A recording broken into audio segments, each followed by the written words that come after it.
Mieux comprendre le projet de société du candidat Brice Clotaire, Oligui Nguema, tel est le sens de cette émission. Bonsoir, bienvenue dans votre émission extampillée élection présidentielle 2025 disponible sur TV Plus Afrique. Aujourd'hui, j'ai un panel assez riche pour vous permettre de mieux comprendre les axes du projet de société de Brice Clotaire, Oligui Nguema. Nous recevons les porte-paroles du candidat baptisé C'est bon, Clotaire Brice Oligui Nguema. Je vais commencer par présenter Christian Emmanuel. Bonsoir. Bonsoir. Merci d'avoir accepté notre invitation. C'est un plaisir pour nous d'être sur votre plateau. Et vous n'êtes pas venu seul? Voilà, je ne suis pas venu seul, je suis avec Bruno. Bruno V. Non. Bruno Eban. Merci d'avoir accepté aussi cette invitation de TV Plus Afrique. Merci de nous avoir invités pour partager ce que l'on sait du projet de société, partager ce que l'on sait aux Gabonaises et aux Gabonais de ce projet de société. Il sera avec nous, face à vous. Youssouf Mbumba Kumba, il représentera de manière physique l'expression, l'inquiétude des Gabonais et Gabonaises. Youssouf, bonsoir. Bonsoir, Pastor Bien. Merci d'avoir accepté l'invitation. Bonsoir, monsieur.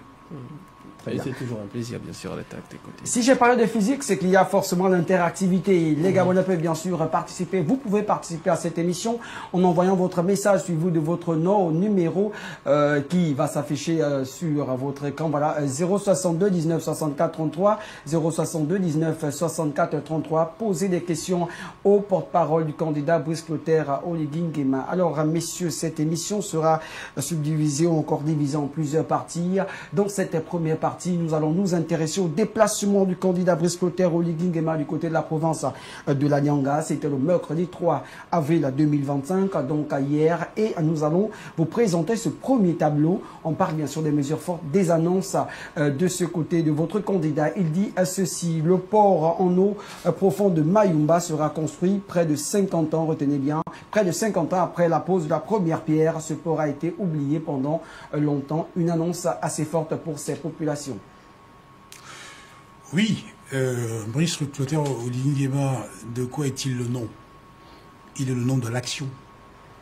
Il est le nom de l'engagement. Il est le nom de la détermination. Il est le nom du renouveau de notre pays. Il est le nom du retour de notre pays. Le port de Mayumba, oui, en effet, ça fait plusieurs décennies que la première pierre a été posée et que tout le monde a annoncé l'avènement de ce port qui est en réalité un instrument, un outil de compétitivité pour notre pays, et cela n'avait jamais été fait. Il prend l'engagement de réaliser, et nous pouvons croire avec des fortes convictions que cet engagement sera respecté, parce que depuis qu'il préside le destin de notre pays, notamment durant la période de transition et les 19 mois que nous venons de passer, il n'a pas cessé en réalité d'être engagé, de respecter sa parole et de réaliser ce qu'il fallait au service de notre pays. Donc, il s'est engagé dans la province de la Nyanga à enfin réaliser, factualiser le port de Mayumba, utile pour notre pays. Les Gabonais peuvent croire que ce port sera enfin disponible pour l'ensemble, pour l'économie de notre pays, pour l'attractivité de notre pays, pour l'industrialisation de notre pays, parce qu'en réalité, il permettra d'évacuer une partie des matières premières, une partie de nos ressources vers l'extérieur, qui nous permettront effectivement d'engranger des finances qui serviront au développement de notre pays, en l'inclusion sociale au Gabon. Ce n'est pas une annonce nouvelle, on parle quand même de 50 ans, c'est un projet et qui, on va le dire, se retrouvait dans les couloirs des gouvernants. Aujourd'hui, qu'est-ce qui peut susciter ou encore pousser les Gabonais et pourquoi pas les Ninois à croire à la parole de Brice Clotaire Oligui Nguema? Merci pour la question. Comme le disait mon collègue, ce qu'il faut voir en Brice Clotaire Oligui Nguema, c'est l'action. Vous voyez, depuis quelques semaines, voire quelques mois, certains lui reprochent le fait qu'en réalité, les projets qu'il engage ou qu'il termine ont émergé bien avant lui. Mais en fait, c'est la continuité de l'État, l'héritage de l'État. Ça ne veut pas dire que ce que l'on a commencé, on ne peut pas, si c'était bien et que l'on ne peut pas le terminer. Et donc, qu'est-ce qui peut pousser les Ninois à croire que, ce qui est promis, ce port en eau profonde verra le jour, nous avons 18 à 19 mois d'action qui sont là. 19 à 18 mois d'action qui prouvent sur le terrain que Brice Clotaire Oligui agit. Il suffit de voir les chantiers à Libreville, à l'intérieur du pays, pour constater que lui, ce n'est pas un homme de discours ou de fausses promesses, c'est un homme d'action. Cette semaine encore, les retraités crient de joie pour le paiement de la deuxième tranche de leur retraite. Donc, ce que l'on peut dire aux populations ninoises, c'est qu'au-delà de l'emploi que cela va créer, effectivement, dans la contrée, mais aussi de ce nouveau poumon économique que Brice Clotaire Oligui engage dans la province de la Nyanga, ils peuvent se rassurer sur le fait que dans les 7 prochaines années, ce port en eau profonde verra le jour, quoi qu'il arrive. Il verra le jour, quoi qu'il arrive. Mais quel sera, j'ai envie de dire, l'avantage du petit Ninois qui vous regarde du côté de son village? Qu'est-ce que ce port va apporter à cette province, concrètement? Mais de l'emploi, je vous le disais tout à l'heure. Je crois que c'est un pragmatisme qu'il a engagé, notamment avec les travaux à Ivindo Iron, où l'engagement avec la société, c'était de d'abord embaucher les jeunes de la province. Et ce sera la même chose exactement dans la Nyanga. C'est-à-dire que ces entreprises qui vont venir s'installer pour venir construire ce port en eau profonde auront l'obligation de d'abord embaucher les jeunes de la province avant éventuellement, pour des questions de compétences, de faire venir éventuellement des personnes de l'étranger ou encore de Libreville. Mais la main-d'œuvre première, ce sera les jeunes et les jeunes filles, et jeunes hommes de la province de la Nyanga. Ça, c'est déjà un acquis. Ces jeunes hommes et jeunes femmes qui sont à la recherche de l'emploi depuis plusieurs années. Je crois que les chiffres établissent le chômage à 34% environ des moins de 35 ans. Et donc, c'est un engagement qui est pris, ça a été fait dans le qu'il faut mettre à l'actif du président Brice Clotaire Oligui Nguema, il faut le dire. Ben voilà. Parce qu'on parlait de 40%. On parlait de 40% avant la transition, nous sommes maintenant environ à 35%. Donc, il y a de la main-d'œuvre qui est créée. Et en fait, ce qu'il faut dire, c'est que quand une entreprise s'installe, c'est ça vraiment le pragmatisme de M. Oligui Nguema, c'est que les entreprises qui s'installent sur les territoires ont l'obligation, dans le contrat de partenariat qui est signé avec l'État gabonais, de d'abord prendre pour première main-d'œuvre les populations locales et singulièrement les jeunes. Et donc ces jeunes de la province de la Nyanga seront les premières personnes embauchées lorsque ce projet rentrera en démarrage. Très bien. M. Moumba Kumba. Alors, les Gabonais, justement, et plus particulièrement ceux de la province de la Nyanga, et encore plus précisément de la ville de Mayumba, s'interrogent, toujours en rapport avec cette initiative, cette volonté de votre candidat de pouvoir finaliser ce projet tant attendu. Il a rappelé 50 ans. Eh bien, les interrogations à ce niveau sont les suivantes. C'est celle de savoir, est-ce que ce port va être exclusivement un port de minerai, donc un port minier qui ne servira exclusivement qu'à exporter ces matières premières, où il y a au-delà de ce produit précis, ces produits qui sont justement en rapport avec les minerais, une autre intention, celle de l'élargir à d'autres secteurs d'activité pour rendre ce port beaucoup plus dynamique que l'exclusivité d'être un port minerai, parce que on le sait, ça relève une particularité d'expertise et c'est pas forcément tout le monde qui est tout de suite impliqué. Il est vrai, comme vous l'avez souligné, il y aura de l'emploi, peut-être pas pour tout le monde lorsqu'on est dans un secteur spécialisé. Est-ce qu'il y a une intention justement d'élargir ce port-là? Si oui, quelles sont concrètement les initiatives autour de la diversification des activités autour de ce port? Ensuite, la question toujours en rapport avec le port, c'est l'impact environnemental. Est-ce que cet aspect a été évalué, l'impact que cela pourra avoir sur l'environnement? On le sait, la région de la Nyanga, et plus particulièrement dans la zone de Mayumba, est une zone protégée. Le potentiel en biodiversité est très important et l'implantation d'un port de ce type-là, naturellement, peut avoir de l'incidence. Donc, voici un peu ces deux premières interrogations en rapport avec cet aspect. C'est important, c'est une très bonne question et ça nous permet en réalité de faire de la pédagogie sur l'ensemble de ces aspects. Le port de Mayumba, il ne vous a pas échappé que ce ne sera pas le premier port au Gabon. Le port de Vendo, quand il avait été créé en réalité aussi pour permettre d'évacuer du minerai vers l'extérieur. À l'époque, c'était le manganèse. Une telle infrastructure, en réalité, doit permettre à la fois parce que l'objectif premier, c'est le fer de Belinga. Mais à côté de ça, le fait de créer un port crée un bassin économique, et autour du port, il va se développer d'autres activités. D'autres activités qui seront des éléments favorables à la diversification de l'économie. Et donc nous ne pouvons pas limiter, au regard d'ailleurs du coût d'un tel investissement, limiter l'usage, l'utilisation du port simplement à l'évacuation du fer ou des minerais. Donc le Gabon doit optimiser l'utilisation de cet outil, à la fois parce qu'il permettra de créer un bassin économique, comme je l'ai dit tantôt, de créer des emplois, et surtout aussi de diversifier l'économie à travers d'autres services qui sont utiles dans les ports. Donc, effectivement, oui, nous vous disons ce soir que le port de Mayumba sera utile à l'ensemble du bassin économique du sud du Gabon, mais au fond à l'ensemble de l'économie de notre pays, et permettra une diversification économique beaucoup plus importante et beaucoup plus accrue. Et sur la question en rapport avec l'impact environnemental. Oui, comme vous pouvez l'imaginer, le Gabon est un pays à la pointe des questions environnementales.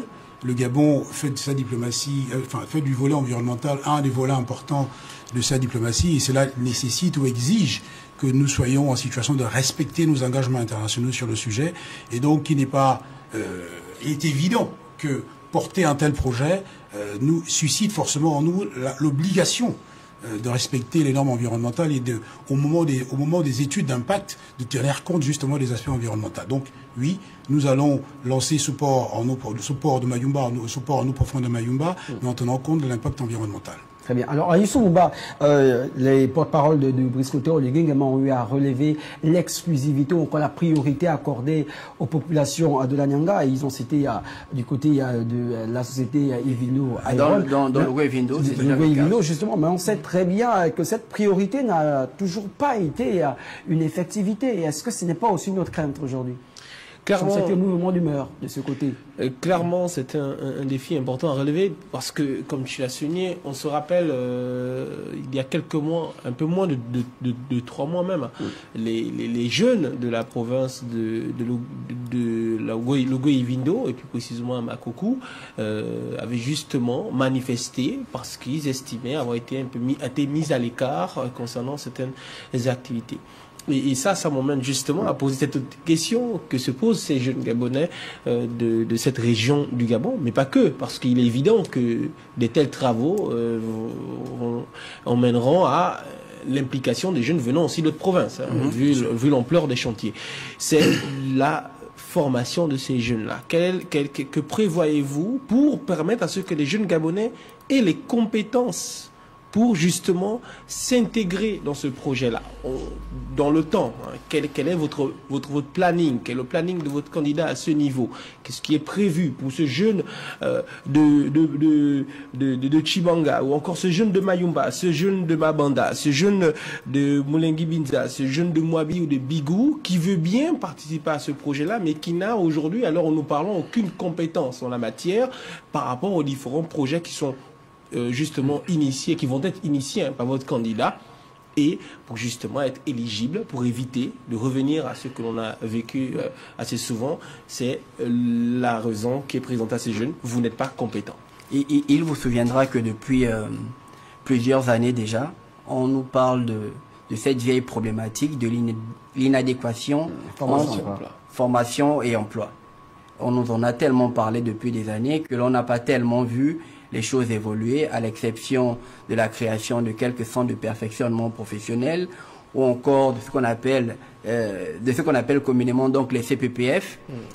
Il faut dire que c'est un problème majeur, ce problème de l'inadéquation entre la formation et l'emploi. En fait, le système éducatif gabonais s'est beaucoup plus basé sur les formations générales, les formations généralisantes, que les formations techniques et scientifiques. Il vous souviendra justement, pour pallier au manque d'enseignants dans les matières scientifiques, que le ministère de l'Éducation nationale avait justement fait des recrutements directs de 900 jeunes Gabonais titulaires de licences en mathématiques, en sciences physiques, en biologie, pour tenter de pallier à ce déficit dans l'éducation nationale. Et ce déficit, il doit bien entendu être comblé aussi dans le secteur professionnel privé. Cela passe bien évidemment par une refonte des offres de formation. Et dans cette refonte des offres de formation, si vous avez constaté, dans le secteur universitaire, il y a justement eu une refonte globale des offres de formation sous le magistère à l'époque du professeur Erwin Messingon, qui s'était matérialisé par des changements d'offres de formation et une priorisation justement aux formations professionnalisantes. Cette démarche qui a commencé dans le domaine universitaire doit justement se poursuivre dans le domaine secondaire, mais ça passe aussi au fond par un changement de mentalité et faire comprendre aux jeunes Gabonaises et Gabonais, aux parents surtout, que quelqu'un qui arrête ses études en 3e ou en terminale pour faire une formation technique qui lui garantisse un emploi, ce n'est pas un échec. Vous vous rappelez que la FCG le fait déjà en recrutant directement au lycée technique des jeunes pour devenir électriciens et plombiers. Ça doit pouvoir s'étendre dans tous les domaines possibles en signant des contrats de partenariat avec ces entreprises chargées de former ces jeunes dans avec des alternances. C'est justement ce qui est prévu. Et donc, c'est une démarche qui est engagée avec l'éducation nationale, avec l'enseignement supérieur, avec l'enseignement technique et professionnel, qui vise justement à changer de paradigme, à ne plus systématiquement envoyer nos jeunes en secondaire pour faire les... C'est pas que c'est pas important, hein. Moi-même je suis passé par là d'ailleurs, mais il faut vraiment combler ce manque dans le secteur professionnel. Il y a beaucoup d'entreprises qui sont obligées de faire venir des personnes de l'étranger justement parce qu'il y a de la carence au niveau national. Au ministère du Travail, ils vont vous le dire. Le ministre du Travail le disait encore il y a quelques semaines. Ça a été mal interprété. Ces propos ont été mal interprétés, mais c'est une réalité. C'est une réalité. Cette inadéquation formation, emploi, et c'est un chemin que l'on doit résolument prendre, mais surtout cela passe par un changement de mentalité. S'arrêter en 3e ou en terminale pour faire une formation certifiante ou qualifiante qui vous ouvre directement les portes de l'emploi, ce n'est pas un échec, ce n'est pas avoir raté sa vie, c'est possible et ça passe aussi par ce changement de mentalité. Mais en attendant, il y a ces jeunes-là que l'on recrute, il y a ces jeunes, permettez-moi, que l'on recrute, et on assiste à parfois l'excès des ailes de ceux-là, des sociétés qui s'implantent sur le territoire gabonais. Alors, qu'est-ce que vous pouvez prévoir? Est-ce que vous rassurez véritablement ces jeunes-là qu'on ne va pas assister, permettez-moi de le dire, à un traitement assez inhumain? Lorsqu'on regarde dans nos rétroviseurs, on sait que ces entreprises traitent parfois les Gabonais de manière inhumaine. Alors, avant de répondre à votre question, je vais apporter quelques précisions sur la première question qui a été posée à l'instant, sur le recrutement justement des jeunes au niveau des bassins industriels qui font partie des engagements du candidat président Brice-Clotaire Oligui-Nguema. Le port de Mayumba va-t-il recruter les jeunes, sachant que ces jeunes-là n'ont pas de formation adaptée aux besoins des entreprises qui vont s'installer sur le bassin économique du port de Mayumba? Il ne vous a pas échappé que dans le projet de société du candidat Brice-Clotaire Oligui-Nguema, l'employabilité a une place importante. Qu'est-ce que c'est l'employabilité? L'employabilité, Bruno l'a dit à l'instant, c'est la capacité que l'État a organisé et structuré le secteur de façon à ce que les tensions entre les offres d'emploi et les demandes d'emploi soient couvertes. Comment? En ayant justement des formations en lien ou adaptées, en adéquation avec les besoins des différents secteurs économiques, avec les besoins de l'économie. Parce que oui, effectivement, nous avons formé des classes de jeunes, des cohortes de jeunes dans des formations qui n'étaient pas tout à fait adaptées aux besoins de notre économie.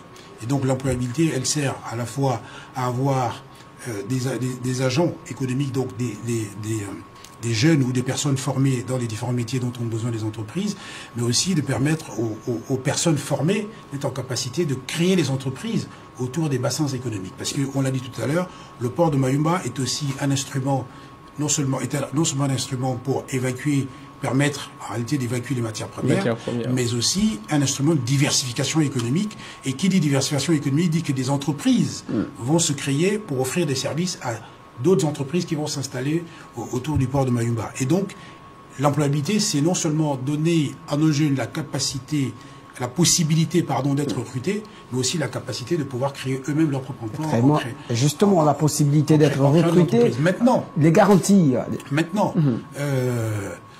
le coût de la libération et la transition qui est en cours d'achèvement dans notre pays est portée par le président Brice Clotaire Oligui Nguema et ses amis du CTRI et le gouvernement qui les a accompagnés durant cette période de transition avait pour élément important dans leur démarche la dignité des Gabonais. Parce que quand on parle de restauration des institutions, le premier élément de restauration des institutions, ça a été de restaurer la dignité de nos compatriotes. Et comment on la restaure? On la restaure en faisant respecter les lois dans notre pays. Et donc, nous avons voté dernièrement une nouvelle constitution, nous avons plébiscité une nouvelle constitution. Cette constitution, en réalité, a été faite pour l'équilibre des institutions, pour la restauration des institutions, pour le respect des institutions, mais aussi pour le respect de la dignité des Gabonais. Et donc, les Gabonais, aujourd'hui, doivent comprendre que désormais, l'État, l'administration, la puissance publique a pour première mission les protéger. Protéger chaque Gabonais, mais surtout protéger les plus faibles face aux plus puissants. Et donc, ici, nous disons haut et fort qu'avec le président Brice Clotaire Oligui Nguema, il l'a déjà démontré durant la période de transition, durant les 19 derniers mois.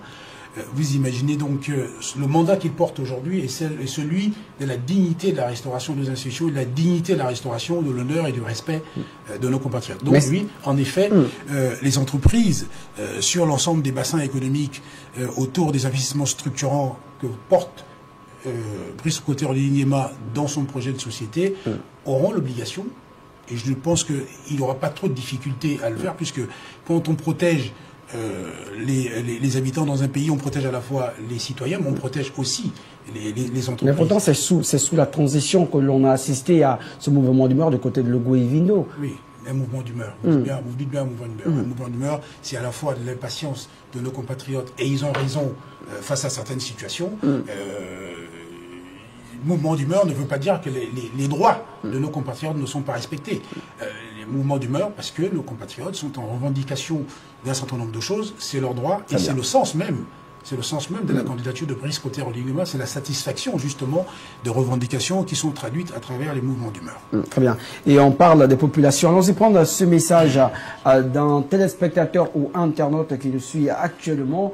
Il dit ceci, c'est la régie de connivence au premier tableau. Voilà. Bonjour, je suis de Mayumba. Ce projet a toujours été mis sur la table des autorités depuis 50 ans. Le problème, ce sont les autorités et de la province qui font n'importe quoi à tous les niveaux. On a toujours remarqué les éléphants blancs. Il s'agit de Roland depuis le PK9.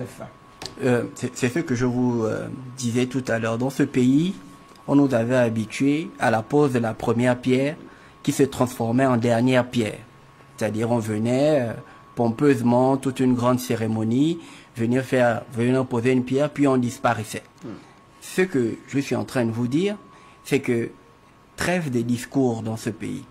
Dans ce pays, on a tellement parlé, on a tellement disserté, à un moment donné, il faut se mettre à agir. Et cet engagement pris par le candidat, c'est de dire que ce port de Mayumba va voir le jour. Et l'exemple, il est patent. Quand il a posé la première pierre de la cité émeraude, qui pensait un seul jour que nous aurions ces tours que nous voyons désormais. Qu'il pensait. Quand il a posé cette première pierre de cette route qu'il est en train de construire au niveau du camp de Gaulle, qui pensait un jour que l'on verrait les trottoirs commencer à sortir. Quand il a posé cette première pierre de la place Georges Damas Alega, qui est en train de voir le jour devant la place de l'Indépendance, qui pensait un jour que les piliers allaient commencer à monter. Je suis en train de dire aux habitants de la Nyanga que ce projet de société, il va voir le jour. Ce projet en eau profonde, il va voir le jour parce que Brice Clotaire Oligui Nguema ne connaît pas les éléphants blancs. Il ne connaît pas ce que c'est. Ce n'est pas dans son logiciel. C'est un homme d'action, c'est un homme qui est venu pour construire le Gabon, qui est venu pour le bâtir, parce que pendant longtemps, on s'est trop plus intéressé à la politique politicienne, au débat, au discours, qu'à véritablement travailler à construire ce pays. Et c'est ce qui motive son engagement pour le Gabon. Très bien. Alors, je vais vous poser une seconde question, sauf si vous voulez d'abord répondre à celle de Yannick, depuis le PK9. Non. Roland depuis le PK9. Non, Bruno a porté les réponses qu'il fallait. Ce que je pourrais rajouter, c'est que Brice Clotaire Oligui Nguema est un homme de réalisation. Très bien. Et il a prouvé au cours des 19 derniers mois 1900 km de route, 1950 km de route en 19 mois. À chaque fois qu'il s'est engagé, parce qu'en réalité, c'est pas un homme de promesses, il a d'ailleurs libéré les Gabonais de la situation dans laquelle ils étaient depuis 14 ans sans jamais rien leur promettre. Donc, à chaque fois qu'il a fallu qu'il agisse, il l'a fait. Et il l'a fait avec détermination et courage. Et donc, c'est d'ailleurs le cœur même, l'essence même de ce qu'il est. Un homme de courage, de détermination et d'action. Et donc, de réalisation. S'il s'est engagé à édifier à Mayumba un port minéralier en eau profonde, ce port verra le jour avant la fin de son mandat. De toutes les façons, ce port est essentiel à la relance économique de notre pays. Et donc, on va rassurer les populations de Mayumba, on va rassurer notre ami Roland du PK9, qui, on peut comprendre qu'il soit dubitatif, parce qu'au cours des dernières années, le Gabon avait été dirigé par des gens qui ne respectaient pas leurs engagements. C'était un pays de promesses et de maquettes, mais l'heure des réalisations et de l'action a sonné en réalité depuis le 30 août 2023. Le pays est en chantier. Le pays est en chantier, le pays est en mouvement, le pays est en dynamique, et le Brice Clotaire Oligema sollicite un mandat auprès de ses compatriotes, et ne doutons pas qu'il sera plébiscité au soir du 12 avril, et à l'issue de ce plébiscite, il fera ce qu'il a dit. M. Moumba, en commentaire, certainement. Ah, mais c'est toujours par rapport à cette question. Bon, l'inquiétude du compatriote, c'est vraiment en lien avec le mode de fonctionnement de notre société depuis un certain nombre d'années. Maintenant, ça reste légitime et des éléments ont été apportés. Mais je vais un peu ajouter à cela certains conflits au sein du moins dans cette région du Gabon. On le sait, il y a eu le problème en rapport avec la potasse entre Ndindi et une autre région. Il y a eu un grand conflit en ce qui concerne la basse Banio et la haute Banio. La basse Banio et la haute Banio, entre qui avait vraiment droit à la potasse et qui ne l'avait vraiment pas. L'identité donnée au projet. Exactement. Donc là, ça reste un point important pour le vivre ensemble dans cette région-là. Des initiatives avaient été entreprises mais n'ont pas forcément abouti. Que compte faire votre candidat par rapport à cette question? Mais aussi, il y a au sein de dans cette région également du Gabon, un autre souci sur le plan justement du découpage administratif, c'est le lien entre la Nyanga et le Goué maritime. Je pense que vous devez être au fait de ces éléments-là. Nous avons des villes telles que Gamba ou encore Mandji qui restent dans le fond sujets à plusieurs interrogations sur à qui exactement appartiennent ces régions-là. Est-ce qu'il y aura des décisions fortes, encore des réflexions fortes dans ce sens-là, ou non, les choses resteront en l'état? Le Gabon n'a pas de différents territoriaux entre ces différentes régions, différentes localités. Il y a eu des rencontres dans ce sens-là, même durant la transition, justement, concernant la haute Banio, la basse Banio, sur la potasse. Oui, on a un pays d'échange, de discussion, de débat, de réflexion, et donc qui est des interrogations entre les différentes forces vives de la nation. C'est d'ailleurs une bonne nouvelle, mais il n'y a pas de conflit majeur, il n'y a pas de problème particulier. Brice Clotaire Oligema a en réalité le dénominateur commun de plusieurs sensibilités, de la diversité de notre pays. Il a démontré sa capacité à réunir autour de lui des forces politiques qui avaient des sensibilités différentes. Il a prouvé sa capacité à réunir autour de lui des personnalités qui avaient des positions ou des démarches différentes dans leur expression publique. Donc s'il a fait cette démonstration en mettant ensemble, en étant en capacité de faire travailler toutes les forces vives de la nation à l'unisson, au regard de ce qui se profile à l'horizon et des enjeux, je pense que Brice Clotaire Oligema à la tête du pays, parce que c'est la tête qui impulse. Et il sait impulser le renouveau, en sachant réunir tous les enfants de notre pays autour d'une même table. Et je suis sûr que les différents acteurs que vous évoquez à l'instant, eux-mêmes sont conscients des enjeux et que chacun fera le nécessaire pour que tous les projets portés par Brice Clotaire Oligema au service de l'ensemble de nos compatriotes voient le jour et qu'il n'y aura pas d'inertie qui viendront freiner en réalité la dynamique de développement de notre pays. Très bien. Passons à la seconde question. Et il s'agit de... Peut-être que vous voulez réagir sur sur Gamba qui serait en réalité à la Nyanga. Oui, c'est un sujet qui reste au sein des communautés, qui reste quand même non, assez... La carte administrative du Gabon, elle est claire. Elle est inchangeable. La question c'est est-ce qu'il y aura des réflexions en ce sens-là ou non, les choses vont rester en l'état? Non, je ne peux pas vous dire je ne peux pas vous garantir que les choses resteront en l'état, mais il y a une carte administrative du Gabon. Pour l'instant, c'est ce que l'on sait. On sait que la ville de Gama est une ville de l'Ogooué maritime. Il peut y avoir, bien entendu, des irrédentismes ou bien des conflits d'identité, etc.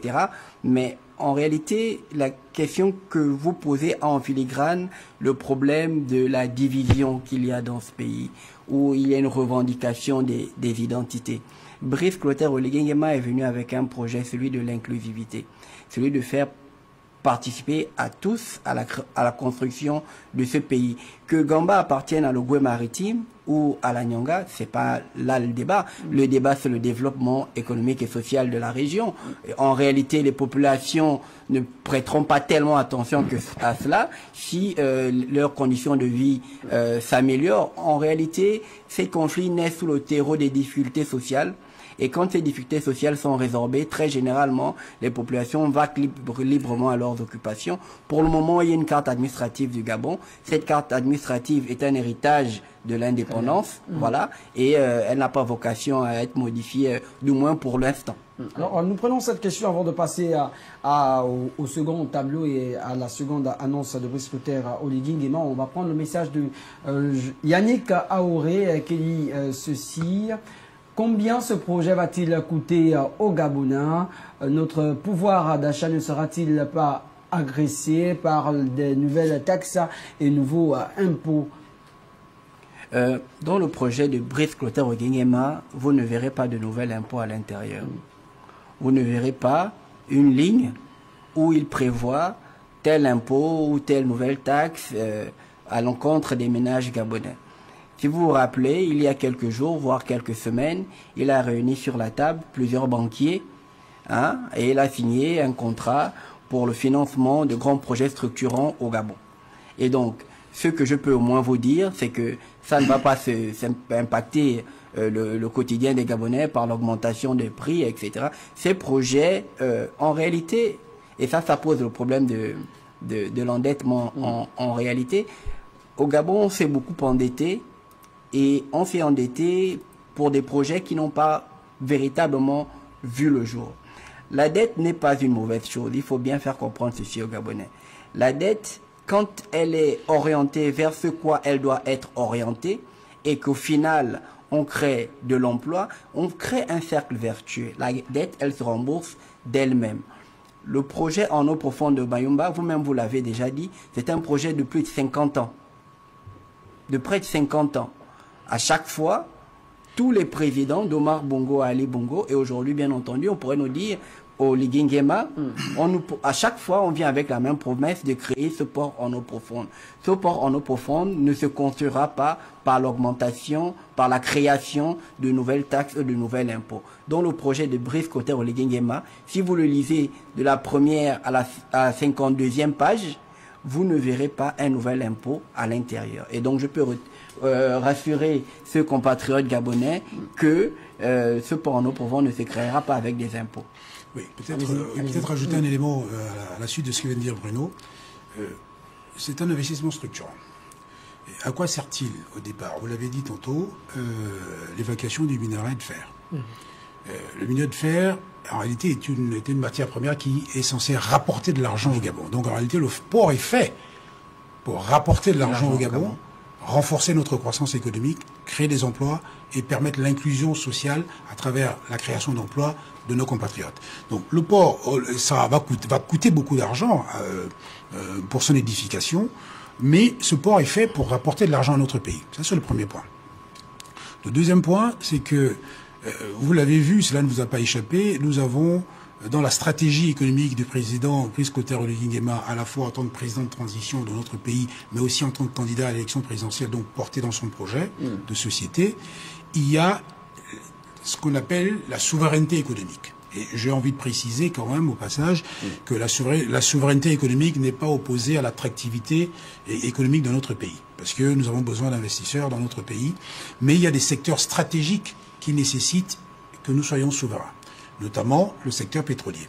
Et donc, quel est l'intérêt, quelle est la démarche? Parce qu'au fond, que ce soit le port en eau profonde ou d'autres investissements structurants ou le rachat d'un certain nombre d'entreprises qui reviennent pour ceux qui l'avaient été comme la SNBG avant ou des entreprises pétrolières qui ne l'étaient pas qu'on rachète aujourd'hui, il y a une stratégie économique qui est totalement intégrée. Elle est intégrée parce que vous avez Assala qui a été racheté, Tuloy qui a été racheté. FMP. Voilà. Quel est l'intérêt? L'intérêt, au fond, c'est d'augmenter les capacités financières de l'État, augmenter les recettes de notre pays qui permettront derrière de financer le développement. Très bien. Et donc le port de Mayumba est un instrument de développement et donc le Gabon se met en capacité de pouvoir financer son développement, soit sous fonds propres ou par de la dette, mais en étant sûr que cette dette est soutenable, c'est-à-dire que nous sommes en capacité de la rembourser grâce aux recettes nouvelles que nous allons engranger à partir de nos matières premières, pétrolières, minières et ainsi de suite. Bien. Passons au second tableau et la seconde annonce de Brice Clotaire Oligui Nguema du côté de la province de la Nyanga. Il dit ceci, nous allons également finaliser la construction de la route Ndende-Chibanga Mayumba-Ndindi qui permettra de désenclaver la région. Alors, il y a un élément que je voulais rajouter à ce que j'ai dit tantôt, c'est en lien avec les impôts. C'est notre objectif. L'objectif Brice Clotaire Oligui Nguema, c'est pas d'augmenter le taux d'imposition, mais c'est plutôt d'élargir l'assiette d'imposition grâce aux investissements et grâce à la création d'emplois. Puisqu'il y aura des gens dans l'emploi, parce qu'on va en créer, et il a annoncé lors de son discours d'ouverture de campagne près de 160 000 emplois au cours des 7 prochaines années, et c'est justement grâce à ce type d'investissement.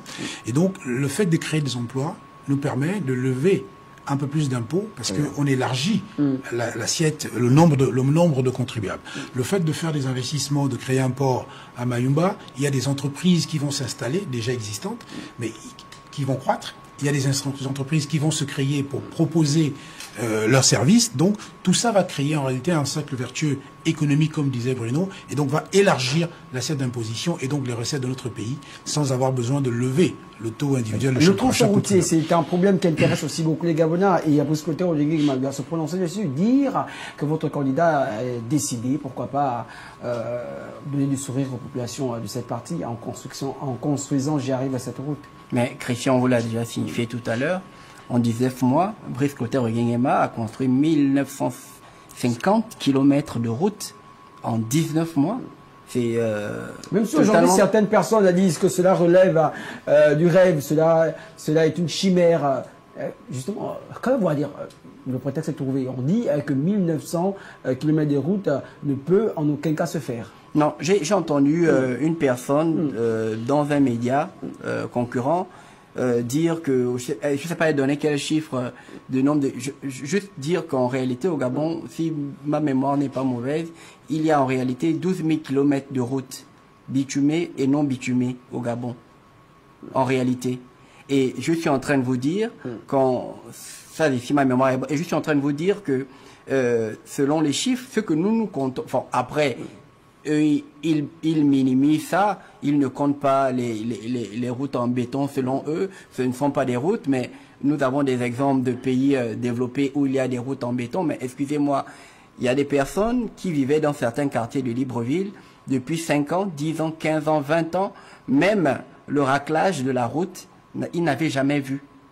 Et en quelques semaines, en quelques mois, ils ont vu des entreprises venir leur faire une route en béton et venir leur dire que ça, ce n'est rien, c'est être de mauvaise foi. Comme on dit, l'œil qui voit ne ment pas. Je suis en train de vous dire que cet engagement pris dans la Nyanga de construire ces routes qui sont, je veux dire, un parcours du combattant. Moi, j'ai fait une de ces routes en 2015, en saison pluvieuse.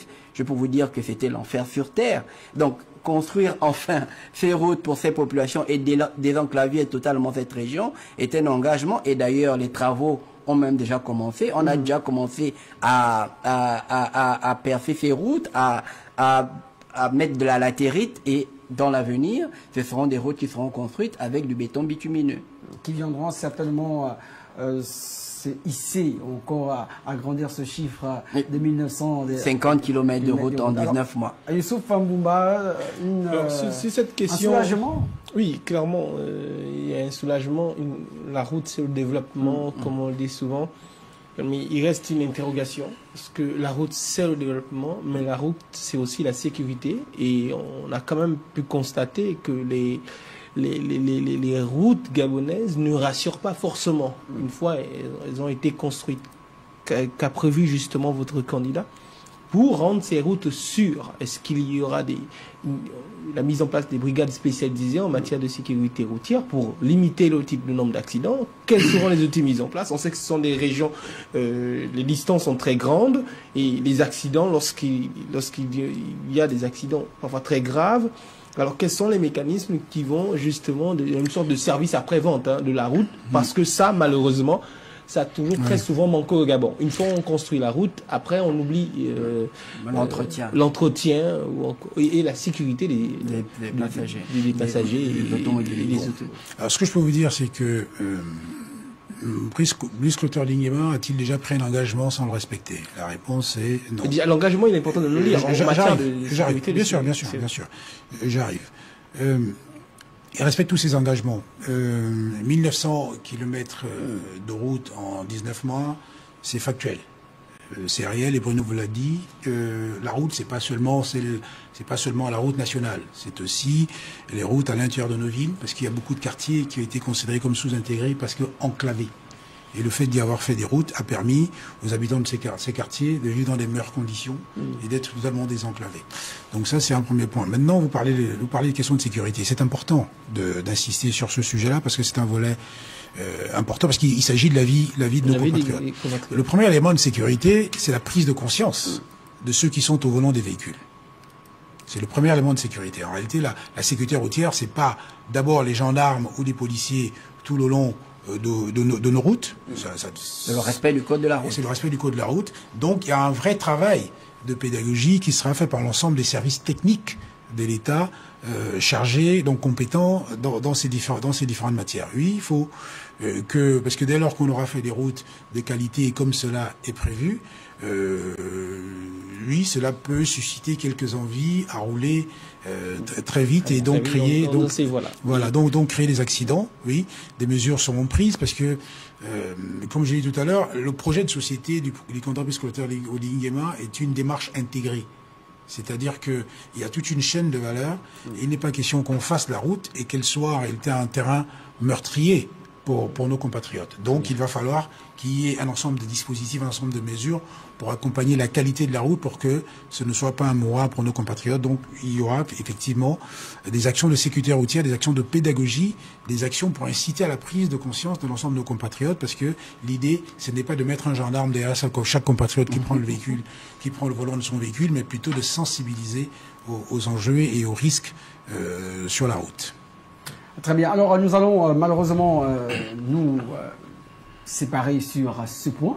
Je sais que Youssouf Mouba avait encore beaucoup à dire et certainement au regard des messages qui nous parviennent sur ce plateau. Il y a eu plusieurs promesses qu'on va citer de manière assez laconique. La construction de la route Ndéné et bien sûr la construction d'une centrale à gaz d'une capacité progressive de 20 MW et bien sûr la construction du chemin de fer, de la ligne du chemin de fer à Belinga-Boué-Malumba.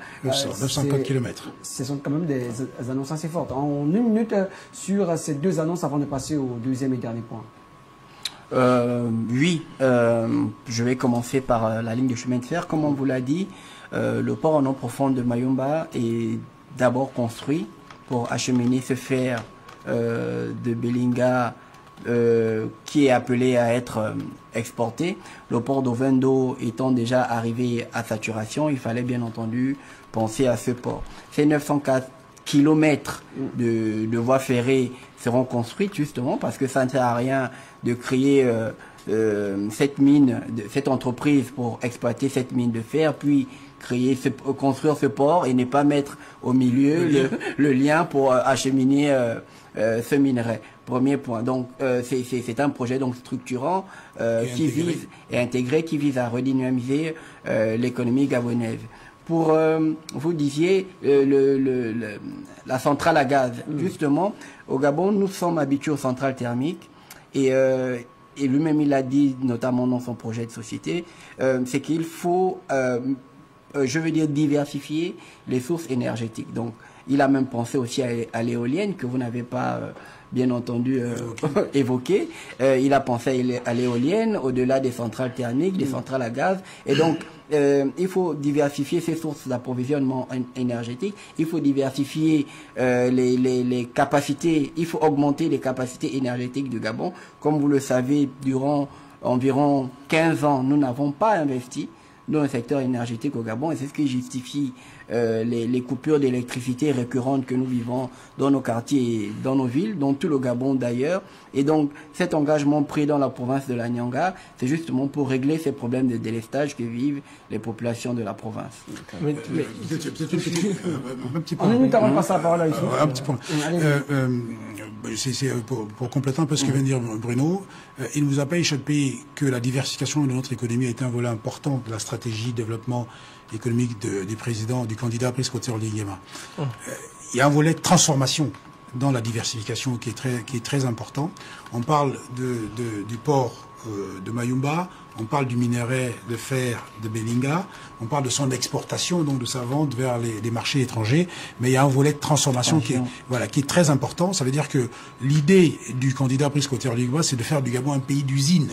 Donc, dans lequel il y a des usines de transformation des matières premières. Et ça nécessite en réalité des vraies capacités sur le plan énergétique, parce que les usines, ça consomme de l'électricité. Et donc, nous sommes dans une situation aujourd'hui de production d'électricité à peu près à 7000 mégawatts.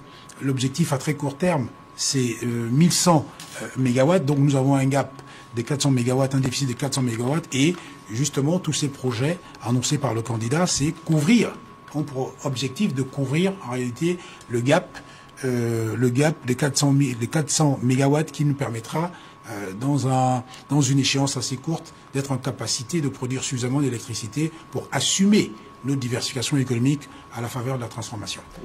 Mais très rapidement, c'est une petite piqûre d'histoire, parce que ça fait pas si longtemps, pas quand même histoire, mais il y a un peu moins de 2 ans, un jeune compatriote du nom de Glenn Patrick Mndenge a décidé de prendre en otage un certain nombre d'agents d'une entreprise pétrolière dans le sud du Gabon. Un événement qui a véritablement marqué notre société. Ça s'est soldé par la mort de ce dernier après l'intervention des forces de défense et de sécurité. Parmi les revendications de ce jeune homme-là, principalement les conditions de travail dans ces entreprises-là d'exploitation de nos matières premières, les conditions de travail, l'épineux problème des sous-traitances dans ces régions du Gabon où l'on sait, et là un compatriote en écrivant un téléspectateur en écrivant a justement mentionné ce rapport avec ce qu'on peut appeler les grandes figures de ces régions-là, parfois qui aimantent tout ce qu'il y a comme activité génératrice de revenus importants et malheureusement au détriment des populations. Et ce jeune homme dénonçait justement ce fait-là, que ces grandes figures dans ces régions-là créent des sous-traitances au détriment de ces populations en donnant de mauvaises conditions de travail. Qu'est-ce que votre candidat a prévu justement pour que c'est ce qui est aujourd'hui une réalité dans ces régions du Gabon ne le soit plus demain? On vous a dit dès l'entame de notre propos que Brice Clotaire Oligui Nguema était le nom de la restauration de nos institutions. Et la première des institutions dans notre pays, en réalité, c'est le Gabonais. C'est le Gabonais, c'est le citoyen gabonais. Et la première ambition de la restauration des institutions était de restaurer la dignité de nos compatriotes. Et donc, il porte un projet économique, social et citoyen qui a pour première ambition le bien-être de nos compatriotes et parmi lesquels le respect de leur dignité. Et donc, la meilleure façon de faire respecter la dignité de nos concitoyens, c'est de les protéger. C'est de les protéger. Et donc, nos concitoyens seront protégés, ils seront protégés en réalité à la faveur du respect de la loi désormais dans notre pays. C'est-à-dire que toutes les entreprises créées ou installées dans toutes les contrées du Gabon auront pour obligation de respecter la loi. Donc la révision des conventions, est-ce que vous pensez à la révision des conventions concernant les entreprises et ensuite concernant les sous-traitants? Il faut dire que ça commence d'abord par la réforme du Code du travail. Hein, si vous vous rappelez, il y a eu un dialogue national inclusif dans ce pays l'année dernière. Et sur l'aspect du travail, il avait justement été pris en compte toutes ces questions que vous évoquez.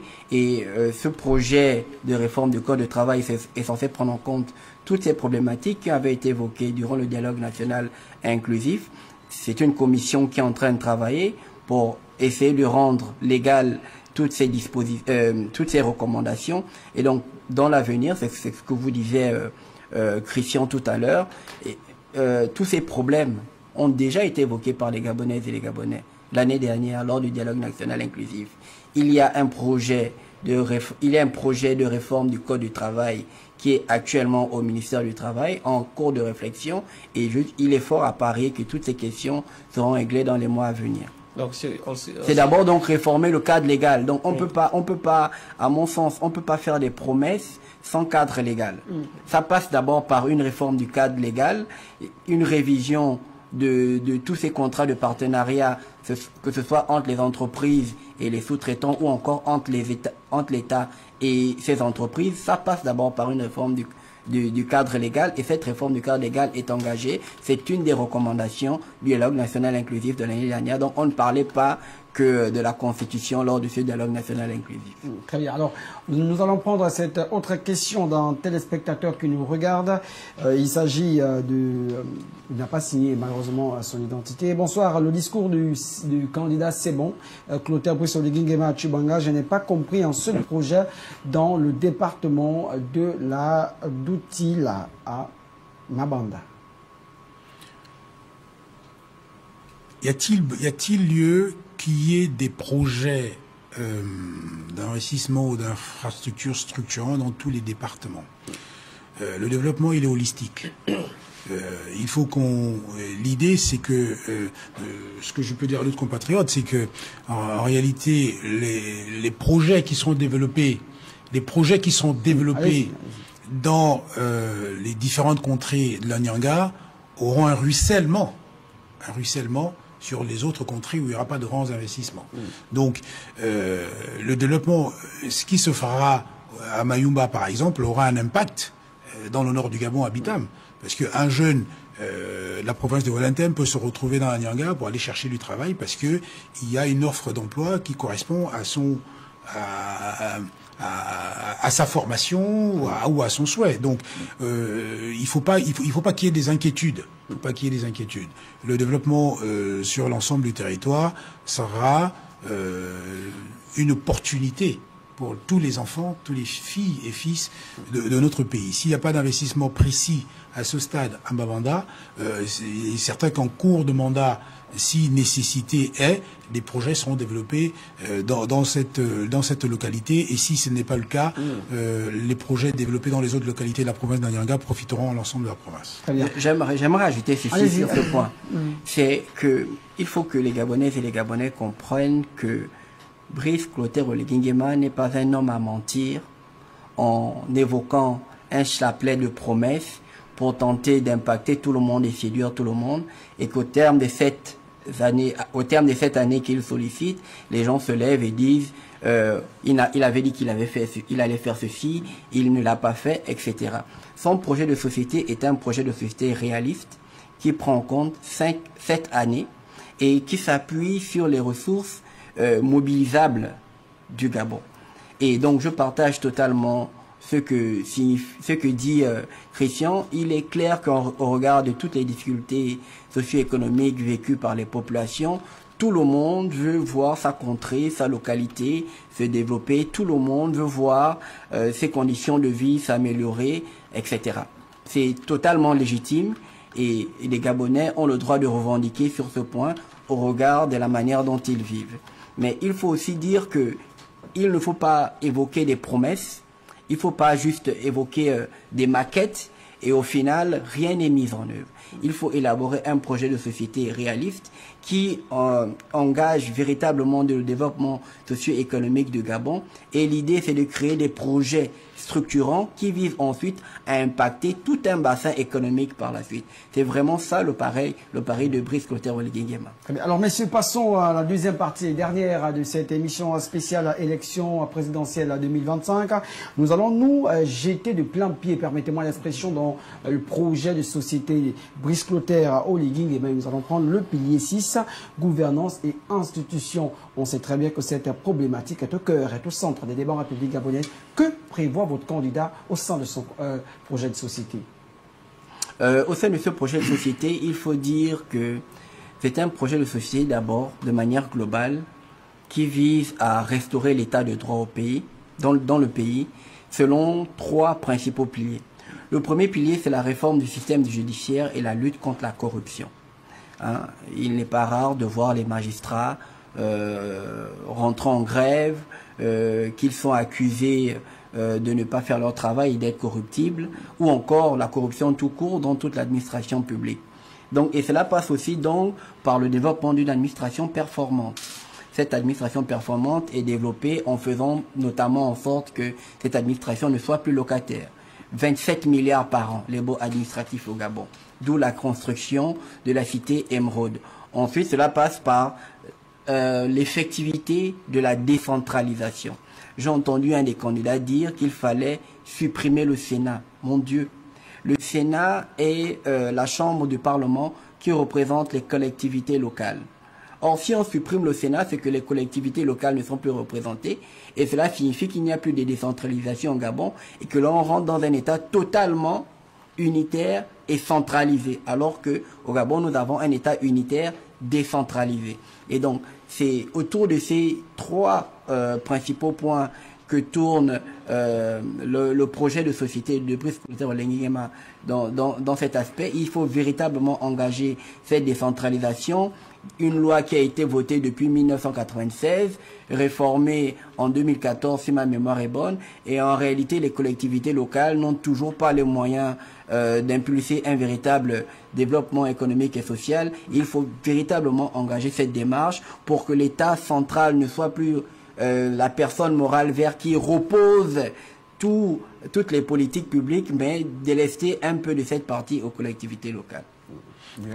Oui, vous avez posé une question tout à l'heure, c'est tout à fait lié, notamment sur le volet 3 du pilier 6, notamment la décentralisation. Tout à l'heure, on parlait de nos amis de Mabanda, du jeune homme qui posait la question sur les investissements structurants, ce qui a été prévu à Mabanda, parce qu'il n'avait rien entendu comme annonce faite par le candidat Brice Clotaire Oligui Nguema sur les investissements possibles dans sa localité. C'est tout l'intérêt de la décentralisation. Parce que la décentralisation, c'est donner justement, comme l'a dit Bruno à l'instant, la capacité aux collectivités locales, les départements, les conseils départementaux et les communes et les mairies, la capacité à agir localement. Aujourd'hui, pour qu'un territoire dans notre pays se développe, en réalité, il faut qu'il y ait un outil productif, une entreprise, une usine dans la localité. Or, quand les choses sont organisées de façon locale, parce que les territoires, les collectivités disposent de moyens suffisants, parce qu'ils ont capacité de lever des impôts locaux et de pouvoir agir au plus près des citoyens, la question il nous faut absolument aussi chez nous un investissement important, un investissement structurant, se posera de moins en moins. Oui. Même si, comme on l'a dit tantôt, les grands investissements qui se font dans une province, notamment celle de la Nyanga à travers le port qu'on a évoqué tout à l'heure, va impacter l'ensemble du bassin économique de la Nyanga et même impacter l'ensemble du Gabon. Et donc, oui, à travers le pays, il nous faut une décentralisation efficace qui permettra aux territoires, aux collectivités locales, de développer et d'aménager les territoires pour améliorer, parce que c'est tout l'intérêt, améliorer les conditions de vie de nos compatriotes et permettre à l'État d'agir au plus près des populations. Est-ce que cela rentre dans le cadre du développement d'une administration performante? Mais tout est lié. L'administration performante passe par un certain nombre de points, prévus notamment par notre candidat. Ça passe d'abord par la numérisation de l'administration. Les Gabonais se plaignent d'une administration lourde et lente. Il n'est pas rare de déposer un dossier aujourd'hui et de ne jamais avoir de réponse par la suite. Et vous vous rappelez qu'il y a quelques semaines, il y a eu une injonction du Premier ministre d'Onsima à l'endroit des inspecteurs généraux des services et des secrétaires généraux pour élaborer des manuels de procédure, que désormais l'usager soit respecté en République gabonaise.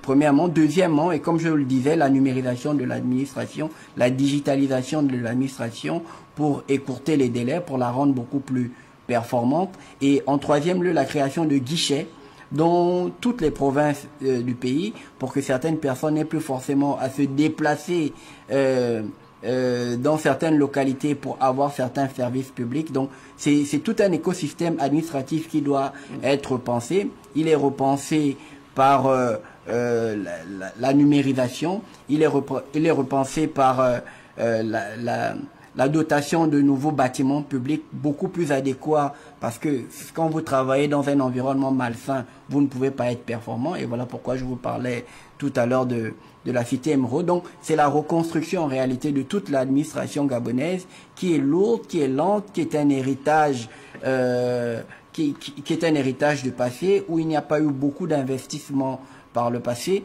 et donc il pense à réformer ce secteur administratif. Youssou Ouma. Alors, sur le sixième pilier de votre projet de société, du projet de société de votre candidat, justement, vous avez abordé le point en rapport avec le développement de l'administration, d'une administration performante. Il y a que le Gabon reste... l'administration gabonaise reste hantée par le phénomène des fonctionnaires fantômes. Il y a eu des démarches qui ont été entreprises, mais cela n'a pas forcément permis à exorciser notre administration publique. Que compte faire votre candidat pour finaliser l'exorcisme qui semble-t-il, commencé, mais n'a pas vraiment terminé, parce qu'au final de cette opération, on a bien pu observer qu'on parlait plus des fonctionnaires qui n'étaient pas à leur poste à un moment. Il y avait quand même une ambiguïté. L'épuration, donc l'exorcisme n'est pas terminé. Que compte faire votre candidat? Parce qu'une administration performante, ça passe bien sûr par les hommes. Il va falloir commencer d'abord par les exorciser. Certainement. Oui, alors, il ne nous a pas échappé que durant la période de transition, les 19 mois que nous venons de passer, que Brice Clotaire Oligui Nguema vient de passer à la tête de notre pays, il y a eu un recensement au sein de l'administration, un recensement des fonctionnaires. Quel était l'intérêt de ce recensement? C'est être sûr que tous les agents publics sont bel et bien à leur poste de travail, au service de nos compatriotes.